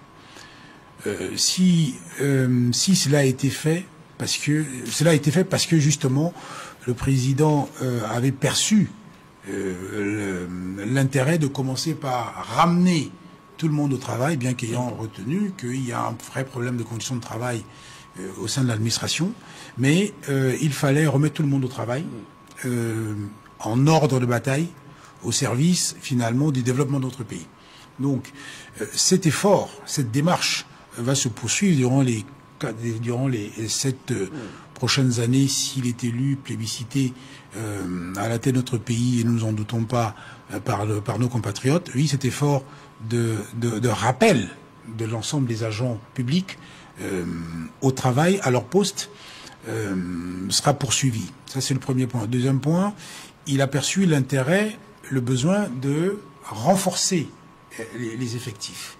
De renforcer les effectifs à la faveur d'un recrutement qui a été en réalité utile à l'administration, parce qu'il y a eu de nouveaux recrutements, parce qu'il nous faut assurer le service public universel à travers l'ensemble du pays. Ça veut dire que tous les Gabonais doivent avoir à leur disposition l'ensemble des services de l'État. Cela passe justement, comme disait à l'instant Bruno, par la digitalisation. Ça permet de rapprocher l'administration des usagers. Ça permet, au fond, à travers nos smartphones, d'avoir les guichets administratifs dans nos téléphones et pouvoir interagir avec les services de l'État, mais aussi renforcer les effectifs pour que nos compatriotes, à chaque fois qu'ils se rendent auprès de l'administration, trouvent derrière un bureau, derrière un guichet, un fonctionnaire d'État gabonais au service de son pays. Et donc, oui, il y a un travail à faire d'assainissement, il y a un travail à faire de motivation, il y a un travail à faire de rappel de l'intérêt de pouvoir agir au service de nos compatriotes, de rappel du besoin de service universel au service des Gabonais,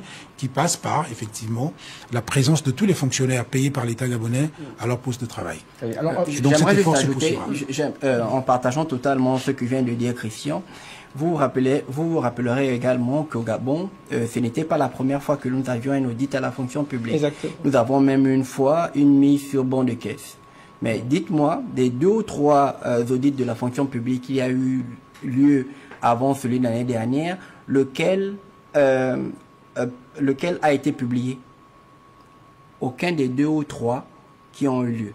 Que ce soit sous Ali Akbar Onanga et sa prédécesseuse, il n'y a jamais eu de publication des résultats des audits de la fonction publique. C'est la première fois dans ce pays que l'on fait un audit de la fonction publique et que les résultats sont communiqués, publiés, et tout le monde sait ce qu'il se passe à la fonction publique. Et qu'en réalité, on nous disait que cette fonction publique était engorgée, qu'elle était saturée, mais qu'en fait, c'était des fonctionnaires fantômes, des retraités qui touchent des salaires, des morts qui touchent des salaires. On ne va pas nous faire croire que ce problème a émergé en 2024. C'est un problème de plusieurs années, de plusieurs décennies, et on n'a jamais véritablement réglé le problème. On ne sait pas trop pourquoi. Donc ce que l'on peut reconnaître déjà à cet audit qui a eu lieu l'année dernière, c'est la transparence. C'est la transparence qui caractérise notre candidat. La transparence dans le traitement des affaires et des dossiers. Une deuxième question dans ce sens-là, Pasteur Robian. Eh bien, donc l'exorcisme va continuer. Bien entendu. Qu'on soit totalement débarrassé des fonctionnaires fantômes. Eh bien, vous parlez, votre candidat parle dans son projet de société toujours dans le pilier 6, on parle de processus administratif, on parle de cadre normatif, de guichet unique et bien d'autres, mais on parle très peu du fond même des conditions de travail, je parle sur le plan matériel même. Et justement pour... vas-y. Pour enchérir sur la question de Youssouf en moi, même si vas-y, bon, je te termine ta question sur ta question. Merci, Pasteur. Eh bien, voilà, ce sont ces conditions. Je prends le cas du ministère du Travail. On a vu le ministre du Travail dire ouvertement en plein média public, que ces agents avaient un problème de matériel pour se déplacer, ce qui expliquait un autre point que vous avez énuméré dans ce point-là, la corruption et autres. L'agriculture aussi, le ministère de l'Agriculture, le ministère de l'Éducation nationale, le ministère de la Santé, là où aussi des milliers d'agents sont repartis dans le pays et travaillent dans des conditions extrêmement difficiles. Y a-t-il un plan d'investissement clair dans ce sens-là, dans le cadre de cette réforme de notre administration? Y a-t-il un plan d'investissement et a-t-il été chiffré? La cité Mérode, ça vous parle? Oui, je parle d'investissement peut-être au-delà des logiques. Non, mais ça commence par là. Ça commence par là. Il y a des projections, il y a des objectifs. Le projet de société est un objectif en réalité. C'est le président a fixé ses grands objectifs au service de ses compatriotes. Mais avant de fixer les grands objectifs au service des compatriotes, on veut dire ce qu'il compte réaliser dès lors qu'il serait élu par ses compatriotes le 12 avril prochain. Avant de le faire, au cours des 19 derniers mois, il a commencé à engager des réformes fortes pour justement améliorer la performance de l'administration. Non seulement la simplification des procédures administratives, le rappel de tous les fonctionnaires à leur poste de travail à la faveur du recensement et de l'audit qu'on a évoqué à l'instant, mais aussi l'amélioration des conditions de travail. Il y avait 2 points importants. Il y a justement la construction de bâtiments qui seront évidemment aménagés pour que l'ensemble des fonctionnaires du Gabon aient chacun un poste de travail, mais aussi les moyens financiers. C'est-à-dire que le niveau d'exécution du budget, d'exécution des budgets de fonctionnement de l'administration gabonaise a été amélioré. Parce que il y a les hommes, mais il y a aussi une mission et les moyens. Et donc, et les moyens, c'est à la fois les moyens financiers dont dispose l'administration, dont dispose des différents services pour pouvoir agir et interagir avec les usagers, mais aussi le cadre de travail. Et donc cela a déjà été entamé durant la transition. Si le président Brice Clotaire Oligui Nguema, candidat à l'élection présidentielle et plébiscité, élu par ses compatriotes, ces efforts vont se poursuivre, et d'ailleurs vont se poursuivre à un rythme beaucoup plus accéléré. Très bien. Alors, nous sommes dans l'administration publique, il y a des enseignants qui sortent à des écoles, il y a des fonctionnaires qui sont affectés à l'intérieur du pays, mais qui malheureusement tardent toujours à percevoir leur premier salaire. Est-ce que votre candidat, ce projet de société garantit véritablement à ces Gabonais et Gabonaises qu'ils ne vont plus vivre cette situation, la lenteur administrative?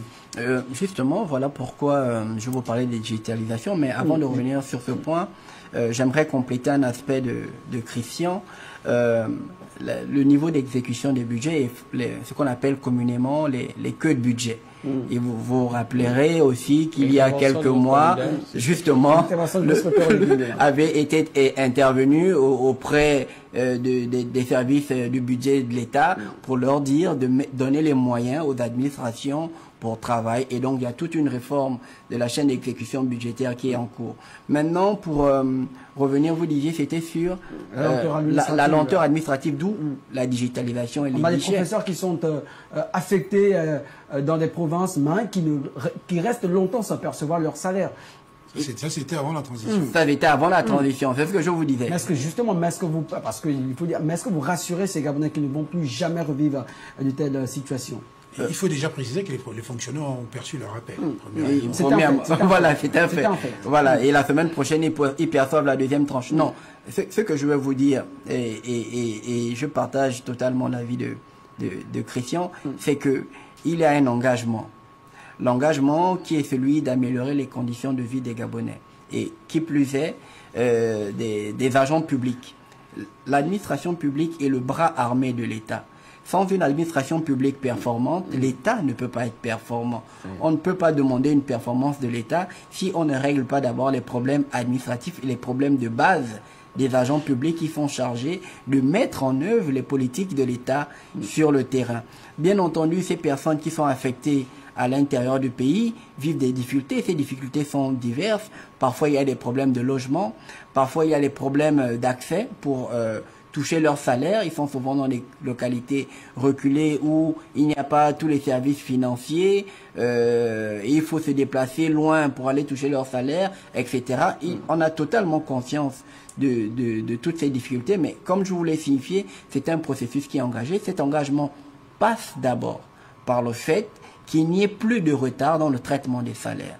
Et je crois que globalement, c'est une situation qui est réglée. Il y avait des personnes qui attendaient depuis plusieurs années, voire même des décennies, la régularisation de leur situation administrative.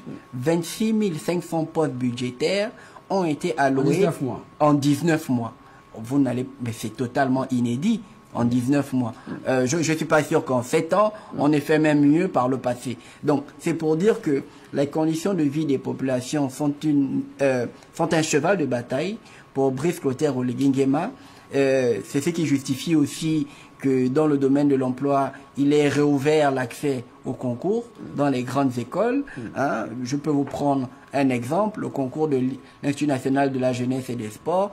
En réalité, les capacités d'accueil sont de 250 places. Il avait demandé à ce que l'on augmente les capacités d'accueil et on est passé à 1254 places. Et donc, c'est pour dire que la question de la performance de l'administration, la question des ressources humaines de cette administration pour qu'au final l'État soit performant est un véritable cheval de bataille dans le projet de société de Brice Clotaire Oligui Nguema. Un cheval de bataille, c'est vrai, mais il passe par la formation des cadres administratifs, la mise à disposition des moyens des différents services de l'État et le recrutement aux besoins de un autre problème épineux, c'est la gouvernance, c'est l'institution, mais il y a en fait le trafic de drogue. Et les Gabonais ont le regret d'apprendre parfois que ces trafics de drogue, on enregistre la présence parfois des forces de défense et de sécurité. Est-ce que vous pensez véritablement que vous allez éradiquer ce problème? La prison centrale aujourd'hui livre chaque semaine, chaque mois des révélations où des agents de la sécurité pénitentiaire sont cités dans des actes peu recommandables. Bon, alors, il faut déjà dire que est-ce que les Gabonais ont le sentiment, d'après vous, que ce pays est moins sécurisé qu'il l'était il y a 19 mois? Je pense que le Gabon, en termes de sécurité, se porte mieux qu'il y a 19 mois. Nos compatriotes, il n'y a pas de pays totalement sécure dans le monde. Mais on peut quand même dire que, sans risque de se tromper, que les Gabonais vivent dans une situation de sécurité mieux que celle avant les 19 derniers mois. Les agents des forces de l'ordre, ce sont des Gabonais. Et comme partout dans nos écosystèmes, dans nos familles, à l'école, au travail ou même dans la rue, les agents de force de l'ordre qui sont des humains, qui sont des Gabonais à part entière. Il peut y avoir qu'au sein des forces de sécurité et de défense, il y ait des brebis égarées. Mais globalement... On parle quand même d'importantes quantités de drogue. Mais, les importantes quantités de drogue, oui. C'est dommage pour la société, c'est dommage pour la société gabonaise. Mais est-ce que c'est du fait des forces de défense et de sécurité? Il y a certainement des porosités. Il y a certainement des la sécurité intérieure du pays.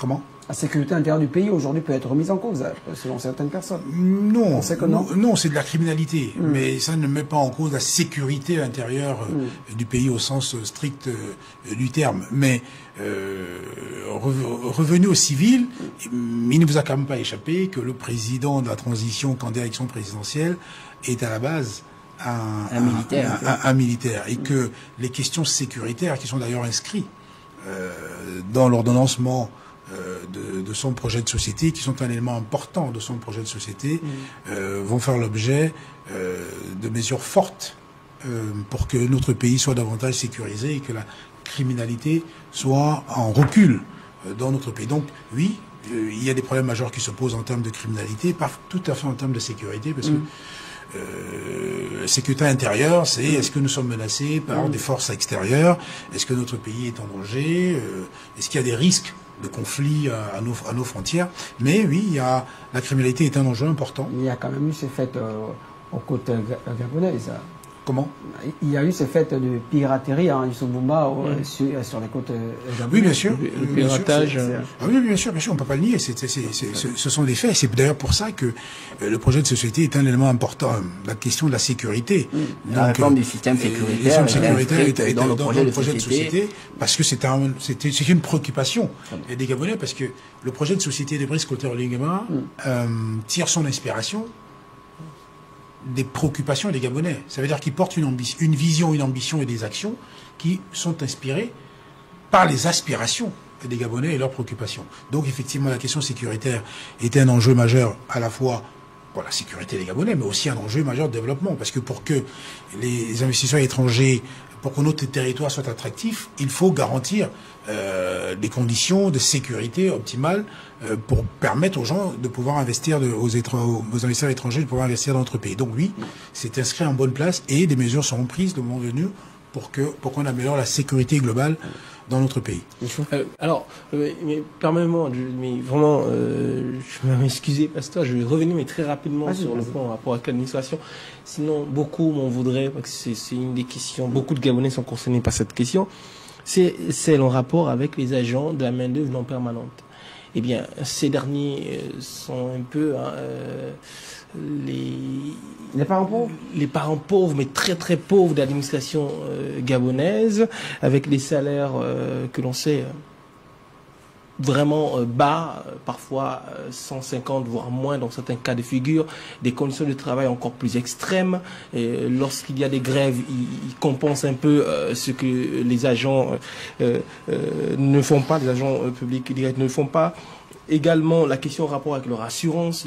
Pour beaucoup, ils n'ont pas de garantie sociale, sont livrés à eux-mêmes lorsqu'ils sont malades et leurs enfants, bien sûr, sans oublier la question de la retraite. Bon, vraiment, la main-d'œuvre non permanente, c'est le grand foutoir, permettez-moi du terme, je suis vraiment désolé, de la fonction publique gabonaise. Déjà, en début d'année 2025, plus de 13 000 de ces agents attendaient toujours leur salaire et la situation ne fait que s'envenimer pour eux. Qu'est-ce que votre candidat prévoit dans ce sens-là, justement en rapport avec cette réforme de l'administration publique, cette bonne gouvernance, cette équité, cette justice sociale? Ce qu'il faut d'abord dire, c'est que pendant plusieurs années, on a précarisé les Gabonais en ne voulant pas les intégrer dans la fonction publique et en les mettant dans un statut de précarité qui est celui du statut de la main-d'œuvre non permanente. Son nom est clair. L'objectif était de leur dire on vous donne du travail et à terme, on peut vous demander de partir si nous n'avons pas à vous recruter. En réalité, le problème que vous posez, c'est celui de l'intégration de cette main-d'œuvre non permanente dans les effectifs de la fonction publique pour qu'ils deviennent pleinement des agents publics. Conditions de travail en amont et intégration ensuite. C'est beaucoup, moi je pense que c'est beaucoup plus l'intégration qu'ils demandent. Je pense que c'est beaucoup plus l'intégration qu'ils demandent. C'est l'idéal pour eux. Voilà, c'est l'idéal pour eux. L'intégration est une mesure de sécurité sociale, si on peut le dire ainsi, et ça leur garantit de garantie d'emploi, si on peut le dire ainsi. Et donc, je vous ai parlé tout à l'heure du fait que je crois il y a eu 125 000 ou 126 000 personnes qui avaient déposé des dossiers d'intégration à la fonction publique. Exactement. Dans ces 125 000 ou 126 000, je peux vous dire qu'il y a des agents de la main-d'œuvre non permanente qui ont déposé les dossiers pour être intégrés à la fonction publique. Puis je vous dis qu'il y a 26 500 postes budgétaires qui ont été alloués. C'est-à-dire qu'il y a non seulement dans ces 26 500 postes budgétaires des intégrations, c'est-à-dire de nouveaux qui viennent, qui ont déposé le dossier et qui ont été embauchés, et des régularisations. Donc ceux qui étaient soit en statut de stagiaire, c'est-à-dire en statut de pré-salaire, ou encore des agents de la main-d'œuvre non permanente. C'est une façon de vous dire qu'en réalité, c'est un processus qui est engagé. C'est un processus qui est engagé par Brice Clotaire Oligui Nguema, qui est celui de redonner la dignité aux Gabonaises et aux Gabonais en leur donnant un emploi qui leur permet de vivre dans les meilleures conditions de vie. La problématique de la main-d'œuvre non permanente est une problématique importante. C'est en réalité la question de la dignité des Gabonais. Il y a un certain nombre de mesures qui sont prises, qui ont été prises pendant la transition, celles que je viens de vous égrener tout à l'heure. L'objectif est qu'à terme, le problème soit totalement résolu. À partir de 2017, dans ce pays, on nous a gelé les recrutements dans la fonction publique. On nous a gelé les régularisations des situations administratives. On nous a gelé les concours dans les grandes écoles au motif selon lequel la fonction publique serait engorgée. Bien entendu, le Gabon avait des difficultés budgétaires et on était dans un plan d'administration structurelle du FMI. Mais en réalité, quand vous regardez dans le détail, un retraité, une personne qui va à la retraite, c'est-à-dire qui a fait toute sa carrière et qui est arrivé au dernier indice, touche 2-3 fois le salaire de quelqu'un qui vient d'être recruté. En réalité, quand un retraité, quand une personne va à la retraite, il y a 3 salaires, 2 à 3 salaires qui se libèrent.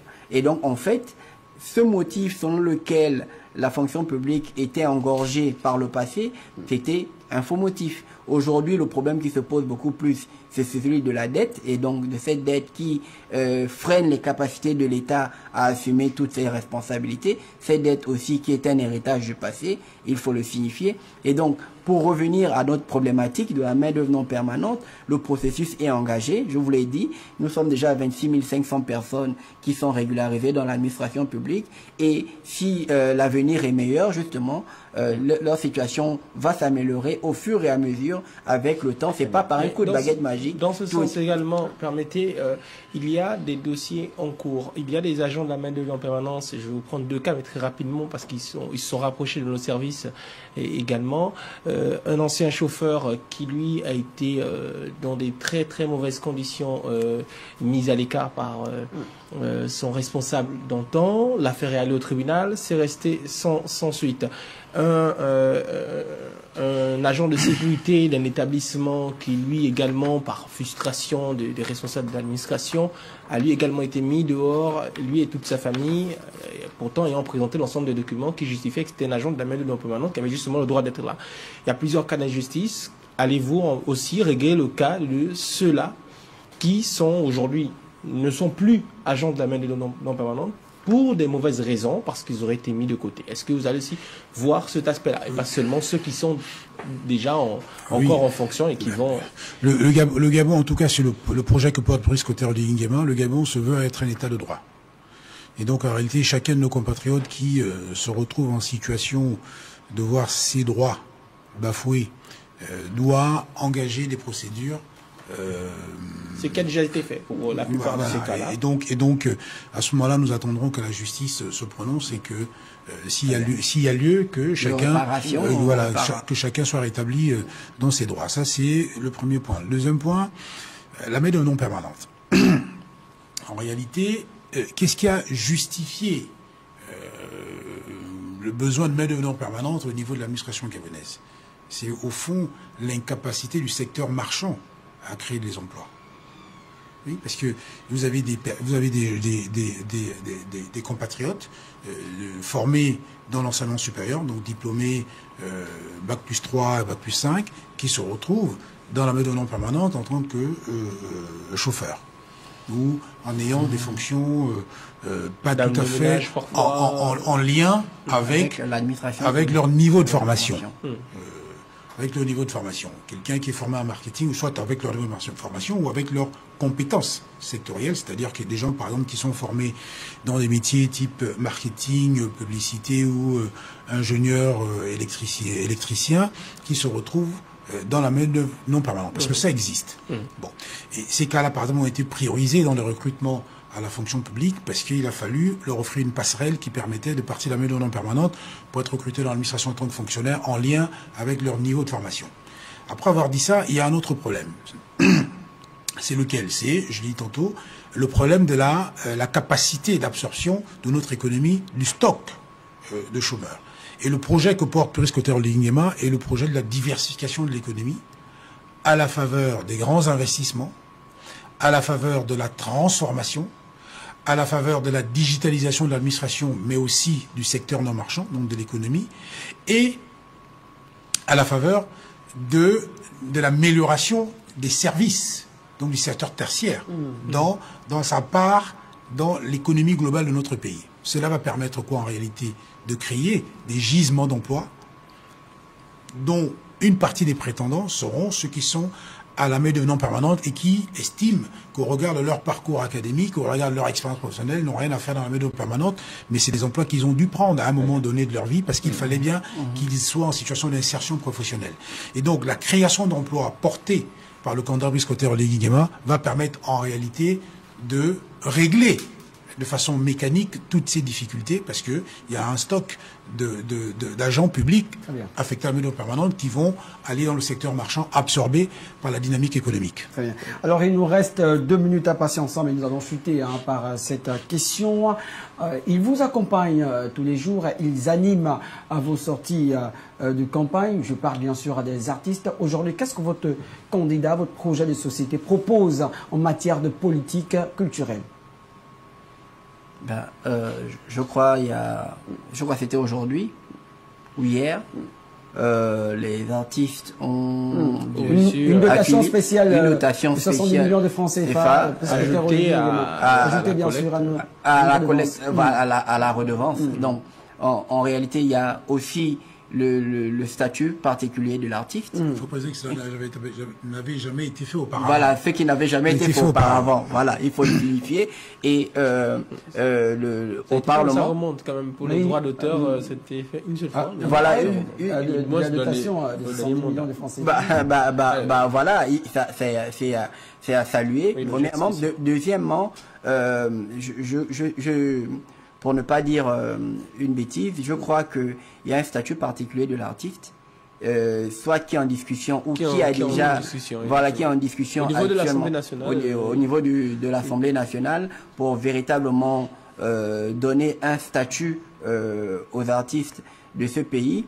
Et c'est globalement, ça passe d'abord par une réforme du secteur, une réforme de leur statut et au final une amélioration de leurs conditions de vie, et la dotation spéciale du président de la transition participe justement de cet objectif, de cet engagement qu'il a pris depuis le début de la transition. Et cela est traduit, cela est inscrit dans son projet de société. Il sera traduit en acte dès lors qu'il sera élu par les Gabonais au soir du 12 novembre. Parce qu'en réalité, dans le projet de société, il est prévu des mesures et des dispositifs pour les sportifs et les artistes. Et justement, vous proposez une construction plus dynamique, individuelle et collective d'une société, d'un d'un cadre assez légal pour permettre aux artistes gabonais de s'épanouir et de vivre surtout du Gaza. Malheureusement, nous sommes arrivés au terme de cette émission spéciale élection présidentielle 2025. Messieurs, que retenir? Je vous donne une minute avant de se dire au revoir. On va commencer par vous.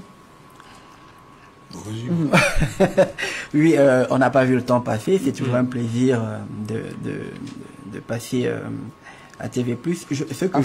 À TV+ Afrique, excusez-moi.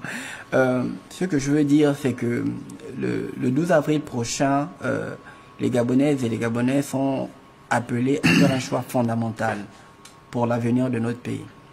Ils auront à faire le choix de l'action ou du discours. Ils auront à faire le choix de la construction ou de la dissertation.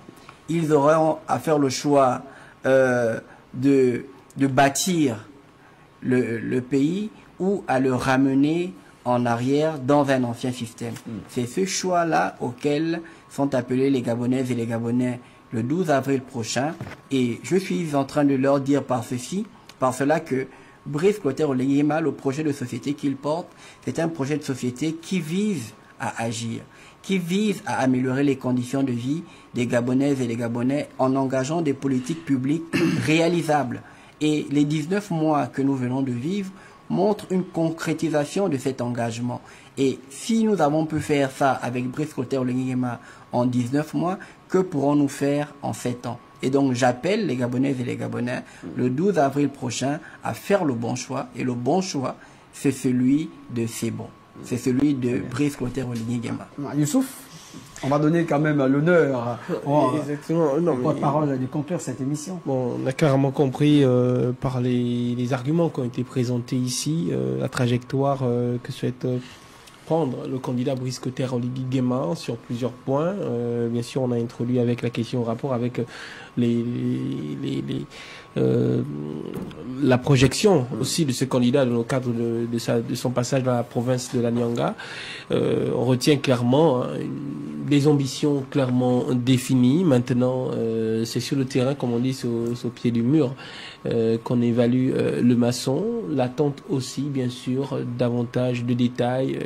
Je prends le cas de la réhabilitation des infrastructures sportives et culturelles qui est mentionné dans le projet de société. C'est important justement d'éclater un peu tout ça pour que chacun sache clairement ce qui va être concrètement réalisé. Oui, merci. Moi, je vais faire un focus sur la jeunesse. La jeunesse représente plus de 70% de la population de notre pays. Et le projet de société que porte le candidat Brice Clotaire Oléguéma est un projet de société tourné vers l'avenir. Et la jeunesse est l'essence même de l'avenir de notre pays. Et donc, j'appelle à la prise de conscience de l'ensemble de nos jeunes, qu'ils sachent que nous sommes dans une période particulière. Le Gabon va vivre une élection présidentielle sans peur le lendemain, sans exode, sans précautions sécuritaires ou alimentaires, parce que nous savons que dans notre pays, souvent, à l'approche des élections présidentielles, les Gabonais ont souvent fait leurs provisions, parce que la peur dans le ventre, inquiet des résultats annoncés des élections, sachant auparavant que ce n'est pas celui qui a été élu, plébiscité dans les urnes, qui sera déclaré vainqueur. Cette année, les choses vont être totalement différentes. Nous allons vivre un moment particulier, un grand moment de démocratie, une élection démocratique comme il n'y en a pas eu depuis plusieurs années. 1990, l'avènement du multipartisme, la conférence nationale, les Gabonais s'étaient inscrits dans une démarche démocratique, mais qui en réalité n'a pas été au rendez-vous. Et là, à la faveur du coup de la libération du 30 août 2023 et de la transition que nous devenons de traverser, portée par Brice Clotaire Oléguéma, en tout cas sous sa direction, le Gabon va connaître une première élection démocratique et la jeunesse doit y prendre une part importante parce qu'elle doit influencer le processus, parce qu'il s'agit de son avenir, il s'agit de l'avenir de notre pays. Et donc, elle ne doit pas se tromper, parce que le projet de société que porte Brice Clotaire Oligui Nguema est un projet résolument tourné vers l'avenir, résolument tourné vers un Gabon prospère et solidaire. Très bien. Le temps ne passe pas, mais ce sont les événements qui passent dans le temps. Nous sommes malheureusement arrivés au terme de cette émission spéciale élection présidentielle 2025. Était avec moi sur ce plateau Christian Eman et bien sûr Bruno V. Bruno, les deux étaient porte-parole du candidat Brice Clotaire, ou encore sont les porte-parole du candidat Brice Clotaire Oligui Nguema. Pour le compte de la rédaction, Youssouf Mboumba Koumba, journaliste au desk politique. Merci Youssouf d'avoir accepté l'invitation. Merci Pasteur. Prochain rendez-vous de votre candidat, c'est l'Ogoué maritime, demain, Port-Gentil, une province très chère à Youssouf Mboumba Koumba. On espère l'avoir sur ce plateau. Restez fidèles au programme de TV Plus Afrique. Demain 12h30 à Midi Info, Royal et Baguinol, 15h, Gérard Djodabani pour le direct de l'info, 19h50 à Sidi Animal et avec son humble serviteur. Hein. Donc, vous avez compris. Quant à ce numéro, demain à 21h pile. Sur ce, bonsoir chez vous.